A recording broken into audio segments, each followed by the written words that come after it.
Good morning, everyone. Welcome back to our podcast. I'm Chris DeSantana here at MJ Tiller, and that's Melanie, our principal solicitor. Hello. It's been a couple of weeks. We've had a lockdown in between. We have had some big changes into the act. It's been a pretty busy time, actually. It's been a busy time for employment, for shizzle. You know, I've done a admission over the I did for my best mate. It was a lot more nerve-wracking than I thought it would be. If I'm being completely honest with you. For those who have watched our podcast before, maybe a month ago or so, Chris and I were talking about the admissions generally, and now it's happened. So I've done it for him. So what it was is it's you say like 2 sentences, yes. And they give you a script. It's a script. Scripted 2 sentences. And it's perfectly normal to just have the script right in front of you, read it like you're in class.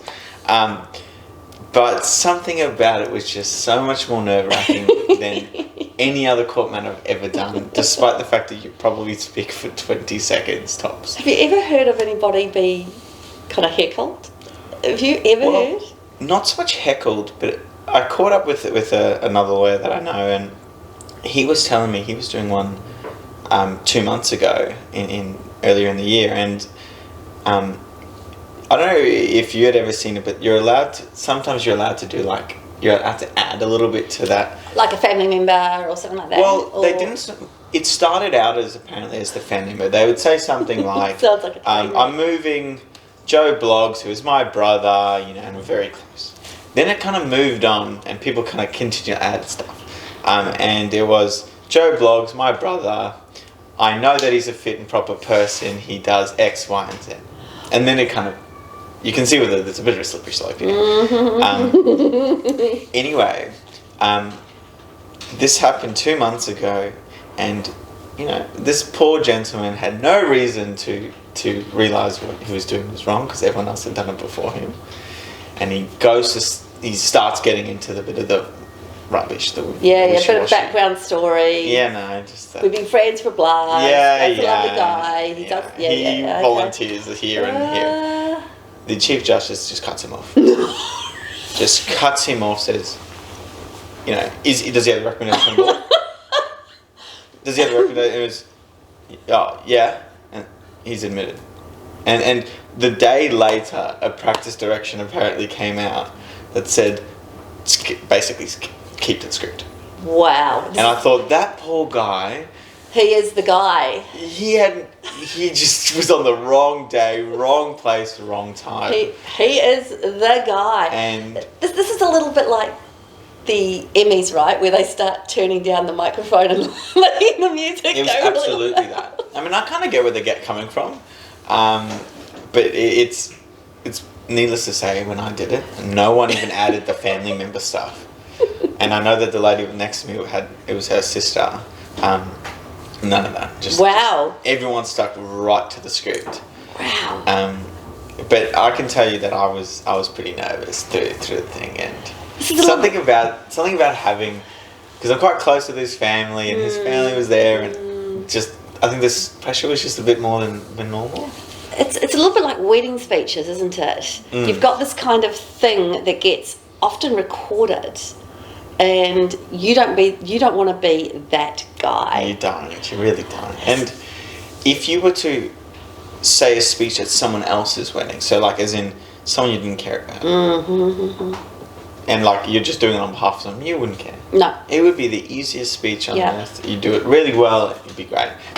Because it's your kind of, it's because it means something to you. Yeah, you want it to be absolutely perfect. And it makes it that bit harder.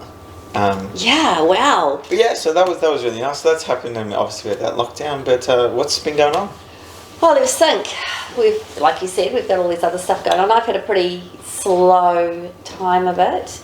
We, as you guys know, we've got puppy in the office, and we've got the 2 cats, and there's a little bit of... so you probably saw Chewy wandering around earlier.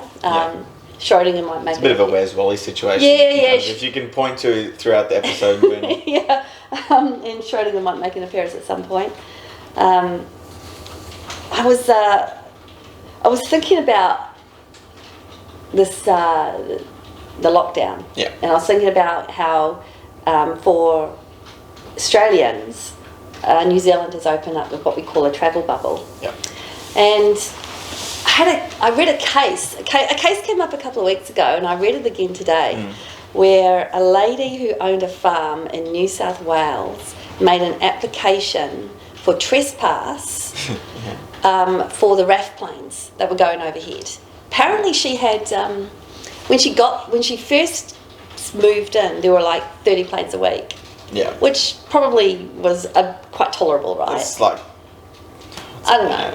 A couple of days. Yeah, 5 or so a day, maybe. There are 500. And look, I can sympathise with this lady. That is a big increase. I can actually sympathise with that. Like, it must be noisy, right? These planes fly low. Quite often. That'd almost be It'd be constant, right? Like that'd be so regular, it's almost it'd be like a plane landing on top of you almost every 10 minutes, right? So I didn't do the math. Someone out there might be able to do the math. But look, I think 500 is a lot. So she sent them cease and desist notices, like out the wazoo. And let me guess, they didn't stop 500 flights. There wasn't any response, obviously. And this reminds me of going back to law school, and someone out there is going to tell me I'm wrong, but from memory, you got no right to a vista, you got no right to sunlight. Yeah, they don't do the former approach was this crazy thing where your right to the land was from your plot to the very centre of the earth, like in the E, and then out into the, I don't know. Woohoo! Are we talking about galaxies here? Yeah. Like, I don't know. to the sky above, I think the language wasn't it? Yeah, to the heavens. Or so whatever. yeah, it's that is not the case anymore. No, and of course, someone out there will tell me I'm wrong. But so I was thinking about this, and what had happened. She then filed. I don't know if you heard about it. She then filed in the state court. Yeah. And the Australian government, on behalf of RAF, made an application to strike out. So they didn't, and so they heard that, obviously, and it got struck out because you have no right to airspace. Yeah, and it is. I think it's as long as you have a right to the land, as long as it doesn't impede your enjoyment of the land or something. Well, no, I think they judge. I mean, I have to go back and think about this a bit closely. It wasn't that. In fact, that wasn't a factor. Your quiet enjoyment, because apparently that's got something to do with a contractual right. You know, when you lease a property, you have quiet enjoyment, so on and so forth. The city council gives you quiet enjoyment of your property, but only because by virtue it's a city council and that's the bylaw and so on and so forth. But yeah, this woman didn't have any rights, so they dismissed the application. So basically, she was ordered to pay 95% of the costs. From memory. Wow, that's harsh. I mean, but if she doesn't have a claim, she doesn't have a claim. Apparently she had a number of actions in this application. So a lot of which probably had no basis. All of them had no basis. And they said you can't just throw them at it. Yeah, and they said there was no basis under the UCPR, which was really interesting. And this got me thinking about Brisbane. Brisbane, for those of you who don't know, Brisbane a couple of years ago now maybe, opened up a new runway. Now this caused some distress for those suburbs that didn't ordinarily have a flight path. And what appeals to my sense of humour is a lot of these suburbs that didn't ordinarily have a flight path were often affluent suburbs. So now they have a flight path, and there's been a number of complaints about the noise. And what kind of cracks me up is in the last year we've had practically no planes. Yeah, it's a lot quieter, you know. But they've still got, you know, they're still doing all this stuff, and it did occur to me, why haven't they just started something? It's because they can't. There's no legal action to be had. There's just a lot of conversations and niceties around this. It's I happen to live in one of those suburbs. Do you really? Tell me all about it. It is, without being a complainer, it is fairly noisy, but I'm kind of the view that it's too late to make that kind of complaint. Like, you should have made it. If you're going to make a complaint about, should have made it before they built this. Is anything about any complaints about literally anything. I think you need to always think about what could possibly be done, and they can't move the airport. you know, the runway is, I mean, it costs billions of dollars. Yeah. You can't just nudge it a little bit and hit someone else's suburb. So what are you actually asking for? And quite honestly... But it's a flight path. It's all about the winds, right? It is. But I think it just comes back down to, this should have been argued years ago. I don't know, 10, 20 years ago. I think you probably find that it probably was. And they were just, and the argument was unsuccessful. But I mean, one of the things as well for those suburbs, they've become, and this is why I don't think the complaint is much, a lot of them have become affluent probably post that. If I'm thinking about timeline. So we're looking at Nunda, for instance. They've only become, I mean, Tenerife only became nice, 20 years ago, which is probably post-dates it. So every single person that lived there, developed there, bought there, had they done some digging, they would have known this. I mean, it's not crazy. For those of you who don't know, the Brisbane airport is within about 10 kilometres of the city CBD. Mm. So as you can imagine, most of the affluent suburbs are within 10 miles of the Brisbane CBD. So the plane has to go over something. Yes, Brisbane is an ocean city,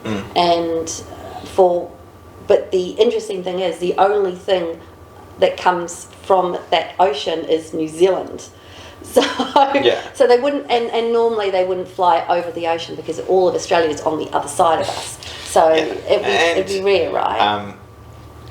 I think one of the issues I do have, and we saw it when we've been flying in and out of Mackay a lot, not Mackay, Emerald a lot, is, and I've sort of, now that I have a bit of a vested interest in it, seen the kind of flight path they take, and they do take, they sort of fly directly north to south of Brisbane, which is pretty well over everyone. Yeah. And then they take a very sharp turn, pretty much around South Bank. They do. Highgate City. Hill.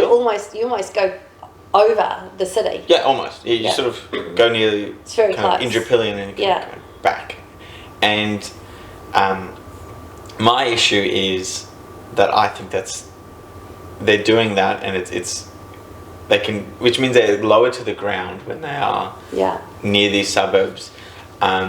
And I've done a bit of digging about it, and a lot of it is to do with the fact that that's the cheapest way of doing it. Well, I assume that's the correct. It's the cheapest way, and you got to think airlines are probably struggling a little bit financially. They can probably push the envelope a little bit when it comes to your inbound. Which, so do you get, like, you live in one of these flight paths that people are complaining about? So do you get paraphernalia in your letterbox about it? God, yeah. Really? It is. Can you bring some in? I'd be hot storm. fascinated to see what people are saying about this. They formed a committee. Really? Anyone in the area could have applied to join this committee, and it's hot fire. Like, it is.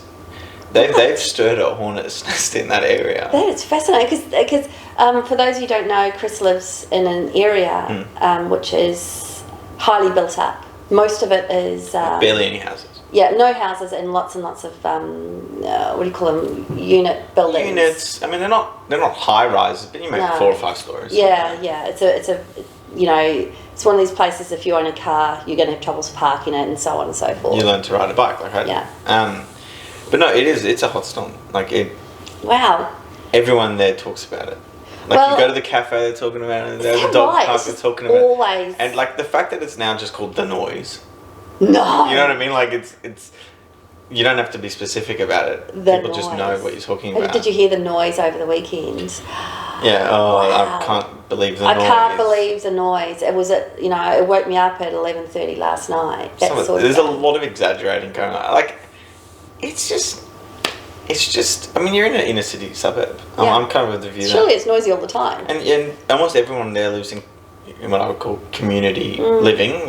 Close quarters of some description. Yeah. And noise is so all you've got to do is quieten your television. You can hear your next door neighbours. Yeah. Right. That's just part of living in that area. I lived in Ipswich for a while, and there are no planes going over Ipswich. It's not the right spot. So my house wasn't in the right spot for it, and if they were very, very high, so you couldn't hear them. But I live now in a suburb called Cannon Hill, and that was the usual flight path. Yeah, you come out of the flight path. I moved to Cannon Hill after the worldwide pandemic.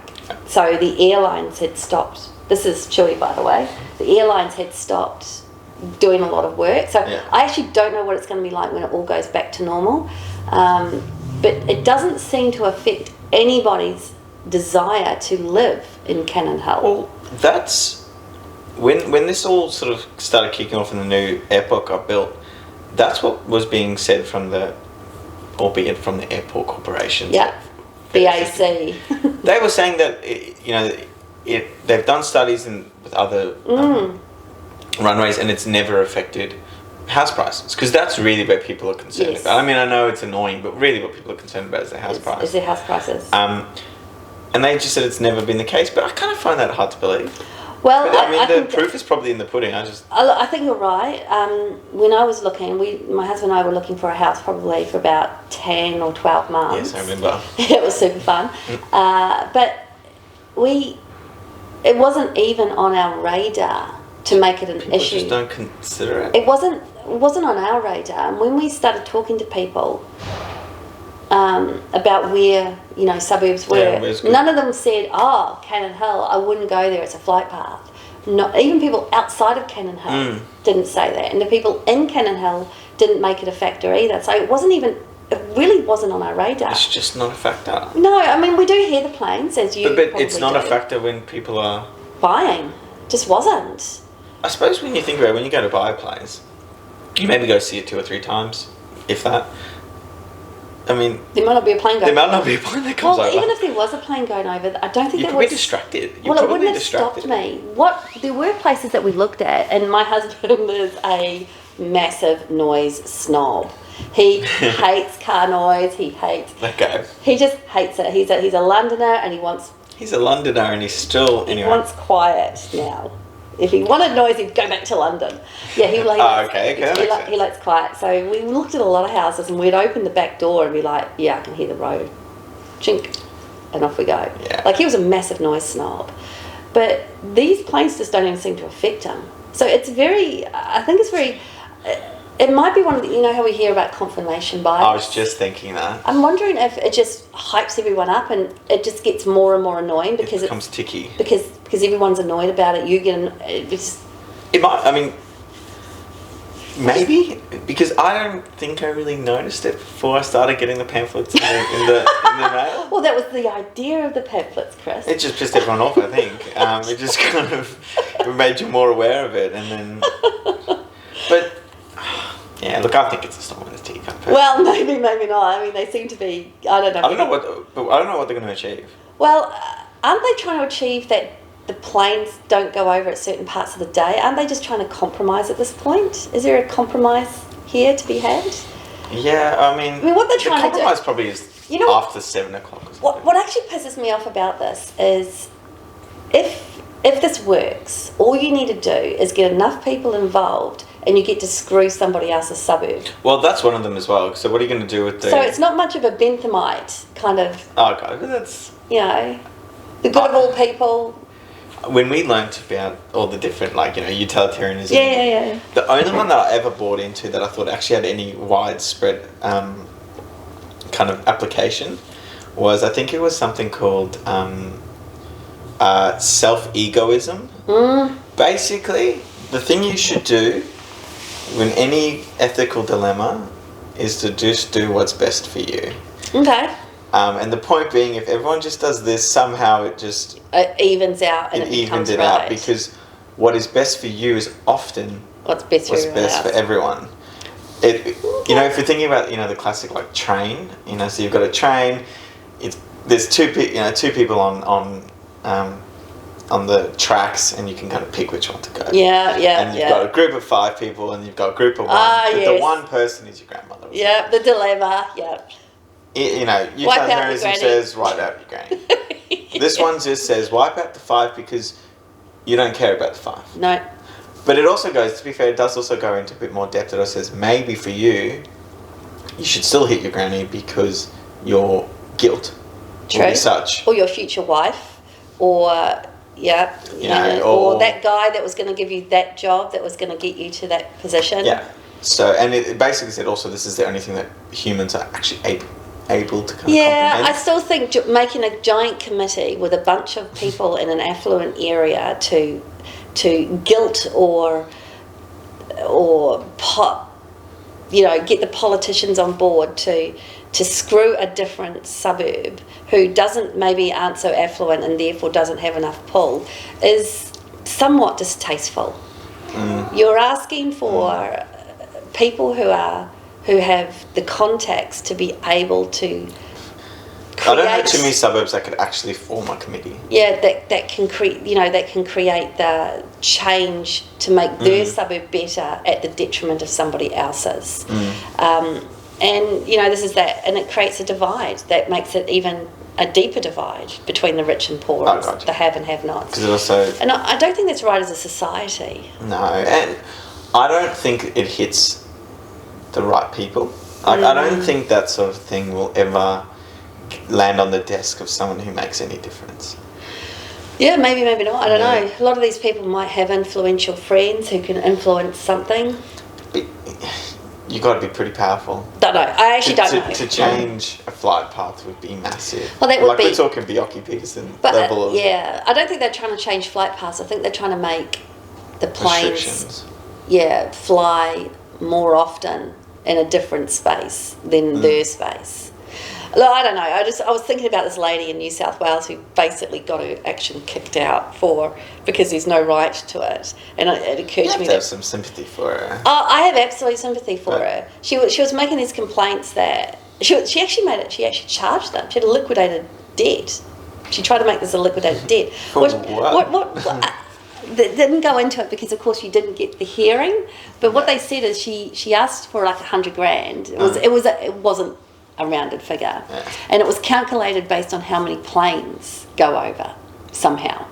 So she would calculate the planes per day. So she was really invested in this, and I just wonder if this is not healthy. Like you get all this paraphernalia, you get involved. Every time a plane goes over, you go, oh, I mean, how's this healthy? It's not. It's confirmation theory to its absolute worst. Where once you see something that you don't like, you hone in on it, and you can't not see it, or you can't not hear it. Yeah. Or, I mean, there's lots of things. Like, it could be the dog next door. Once you start getting pissed off, that's it. You can't not hear it. It's a bigger issue. Yeah. Look, I get it. I feel we all have our things. For me, here at MJT Law, it's members of the public using our parking spaces. Yes. When they're not We've had a authorised particular problem to. with this lately. Yes. That's kind of my pet peeve, and I just go, I lose objectivity in these matters, and I just go, shouldn't be there, lock it up, and perhaps there's a different reason, and I go home. So everyone has. It's a pet peeve. Everyone has these things, but fortunately, this doesn't happen every moment of every day. But planes are going to be a real problem for somebody. I wonder though. So she, in order to do what she's doing, she is sitting at home. Yeah. Like tallying 500 of these a week or something. Complaining that it's bothering. It's something to do with stopping her, because she's a farmer, stopping her farm animals from being able to do what they do in order for her to make money.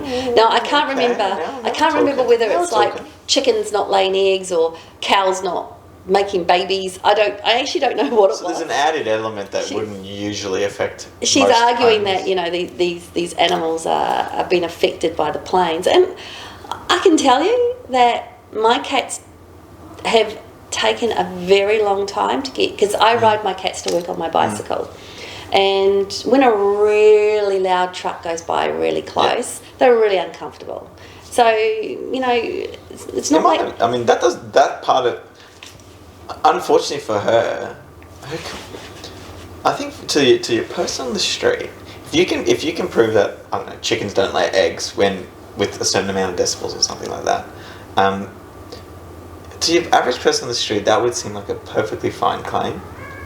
Like, I can see where she'd fall down on, but you can see something is happening to her. It's out of her control, which is causing her a kind of financial issue. Yeah. But it's just one of those quirky cases that come up from time to time. I was reading about how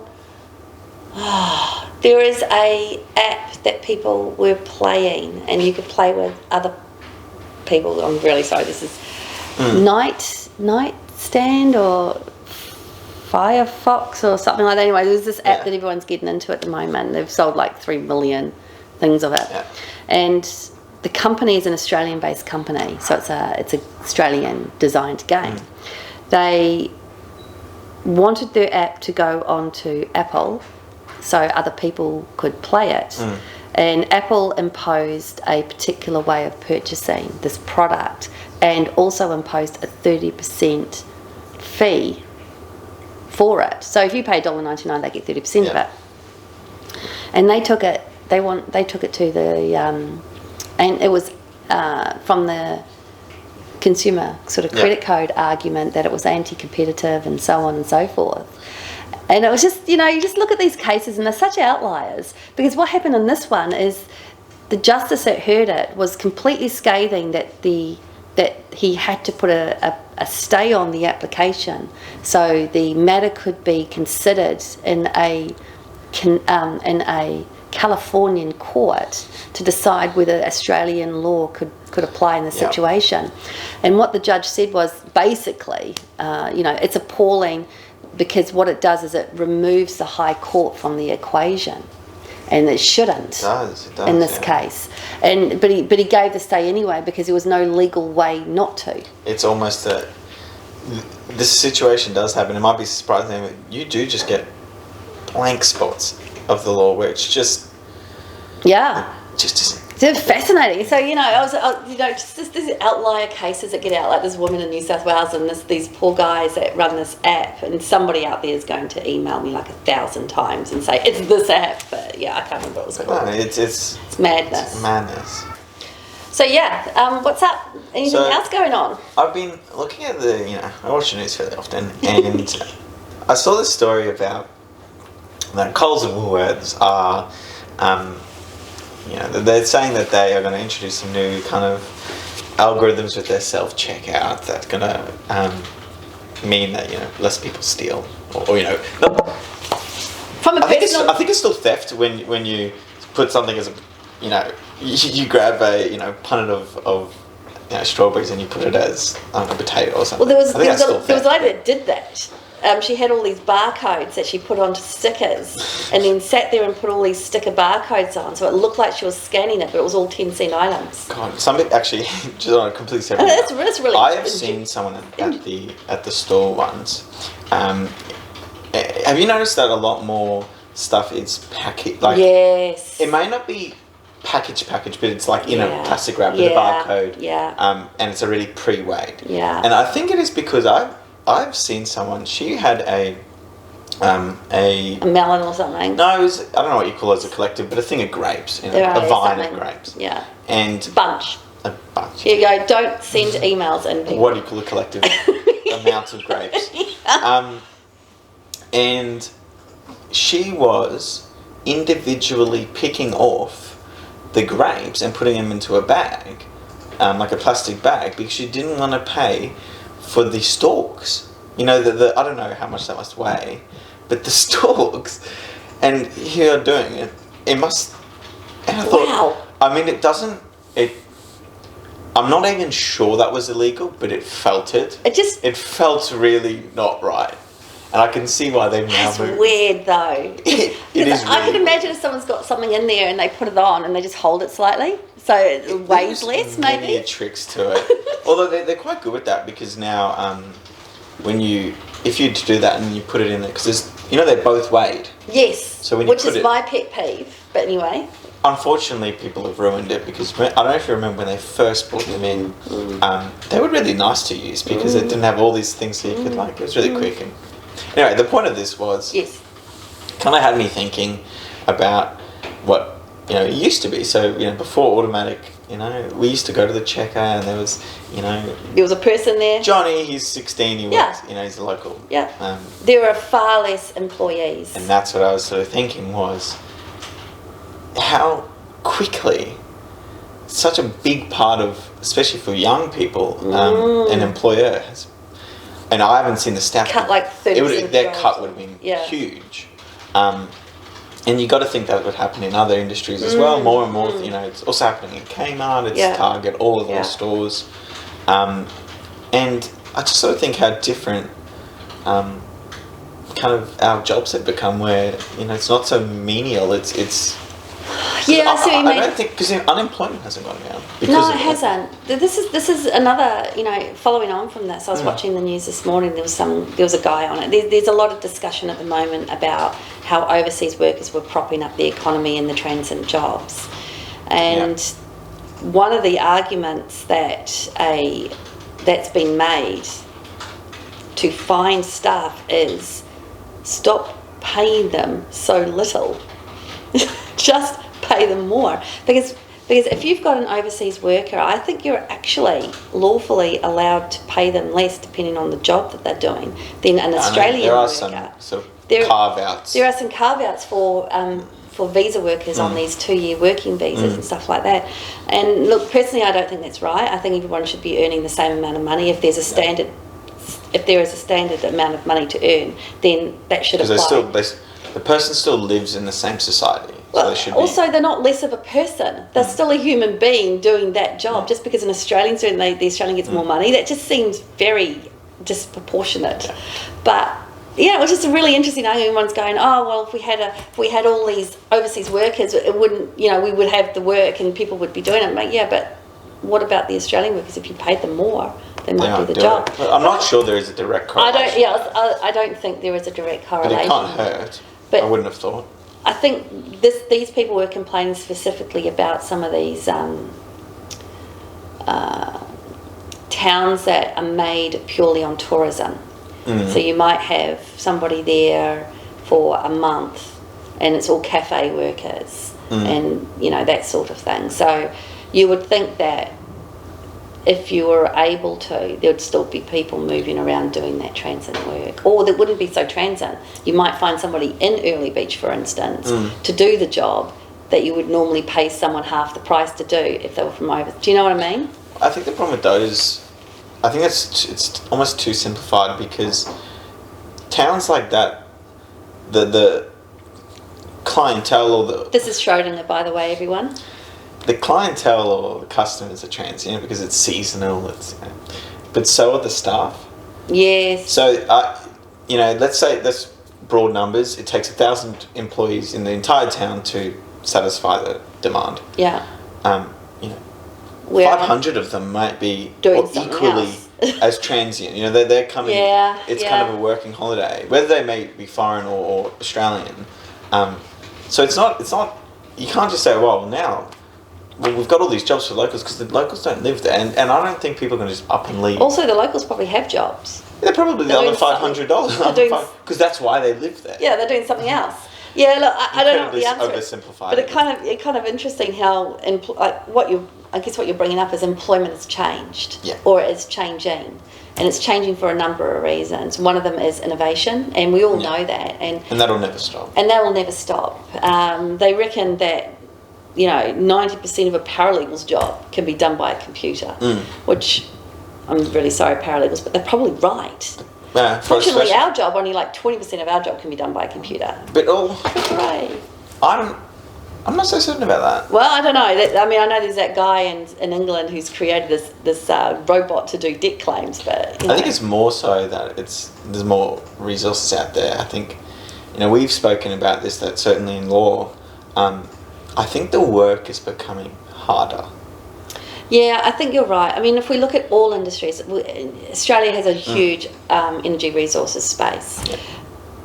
But time is moving and innovation is moving where the underground mines will be automated.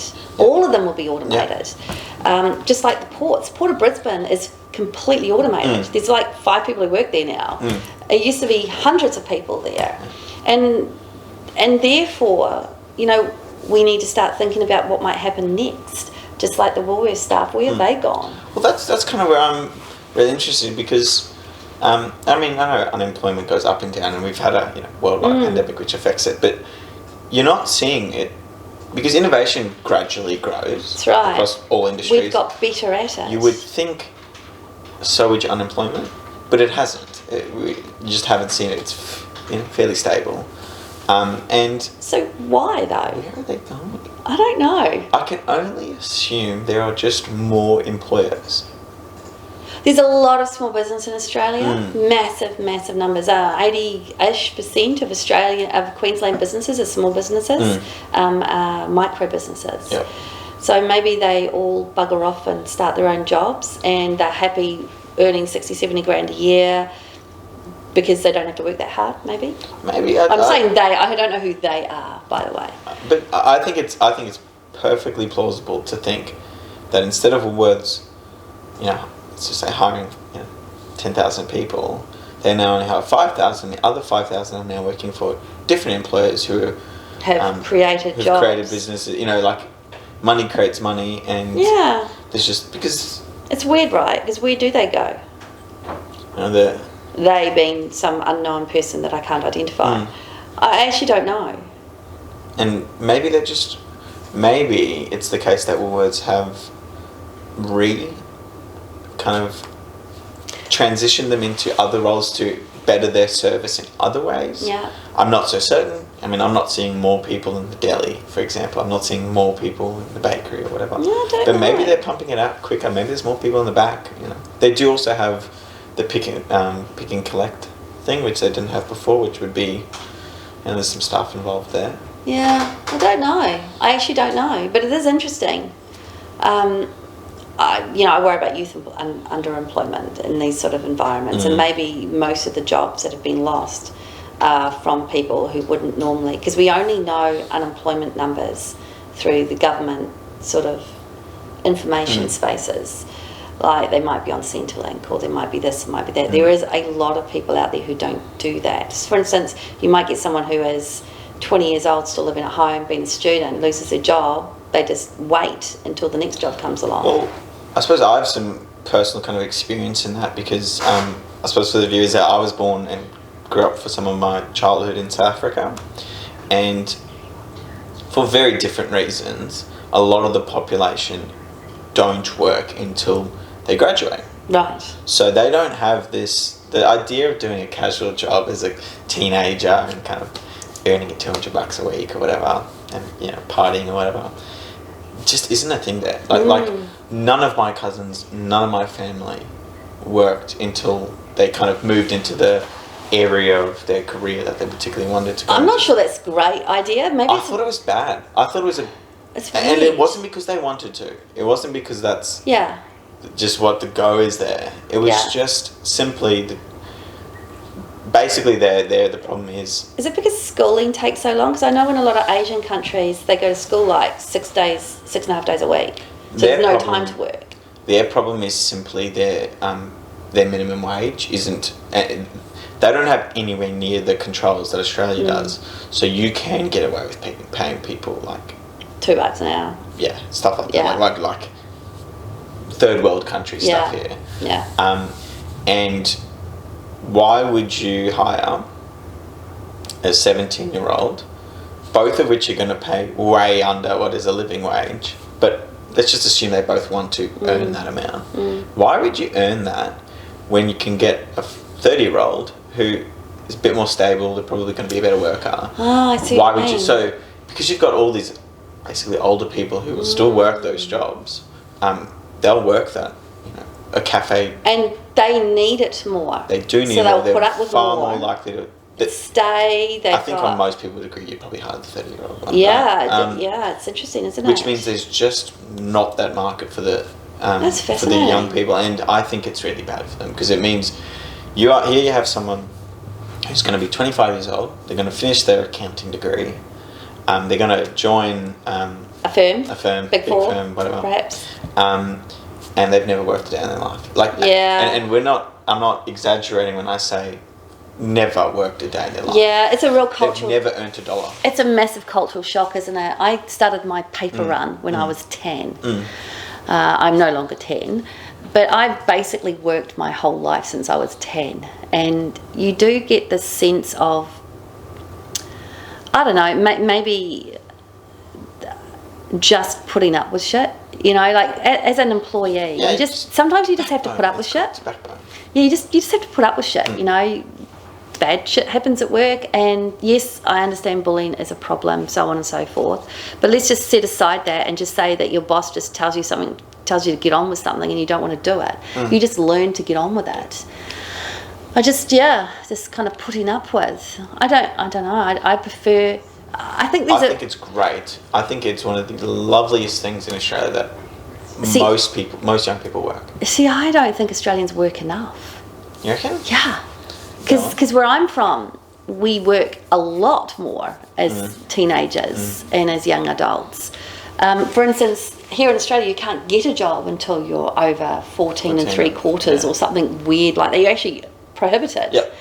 Whereas in New Zealand, certainly when I was growing up, there was no time. I remember when I was doing my paper run, the guy put all the papers that I had for my paper run on that day. He put my bike on the side and he told me to pick it up, and that was my job interview. So if I dropped my bike, I could still pick it up with all the papers in it, and that was as good as that was as old as I needed to be, as strong as I needed to be. And in England, it's very similar. You just kind of get on with it, and you get your job, and you get on with it. You work far more hours than you do here, and here there are restrictions on how many hours a student can work. Whereas I don't necessarily have an issue with that though, because it increases your workforce. I think there's a lot of things going on there. Like, it gives the person a chance to go to school without being too tired. It gives them a chance to get a bit of a wage without overdoing themselves. You're right, it diversifies the workforce. Instead of one person doing that job, there might be 2 or 3. Look, there is no perfect balance. There is no perfect balance, but I just wish they started earlier. Yeah. Would you have any concerns about kind of exploitation? Well, we already have that. We already have exploitation. It's already happening. Yeah, so if you're going to exploit someone, you're going to exploit. You're going to exploit. You're going to exploit. And to be honest, I think more international people get exploited than Australian young people. But certainly, I don't want 6,000 emails about that. I think it's one of the nicest things about Australia that you can go to McDonald's and the person's serving you may be your doctor in 20 years' time. There is every chance that person, it might be the smartest person you've ever met. But it is a rite of passage, isn't it? It is. I haven't done it because I didn't grow up here, but every single one of my employees, I don't know about you, Chris, but every single one of my other employees have worked at McDonald's or KFC or, Burger King or, various takeaway joint at some point. And it is a rite of passage here. Have you worked? Which one have you worked? Which card do you have? and I worked at a fast food joint when I was in high school. And I loved it. Yeah. And I mean, I look back and go, wow, I don't know. I was living off, Having said that, I did week. pizza. Having said that, when I was a teenager, I did pizza. So I guess it's the same but different. Yeah. One of the things I miss most is the free food. Free food. And the fast pace. And the music going, there's everyone yelling. It's also, it's actually quite full on and fun. It's a bit of a teamwork thing. Yeah, I like it. I don't mind it. But, I mean, certainly employers actually look for it. I don't know if you've ever looked at, your HR, hiring I look things. I look at a want to work. That's where it's coming from. And that's where it comes from, this kind of, when did you start thinking about this? So that's what I look for. Well, everyone, before we get too far into a different topic, we'll let it go for today. Yeah. Hope you've enjoyed it, and we'll see you next time. See you next time. Thank you for watching.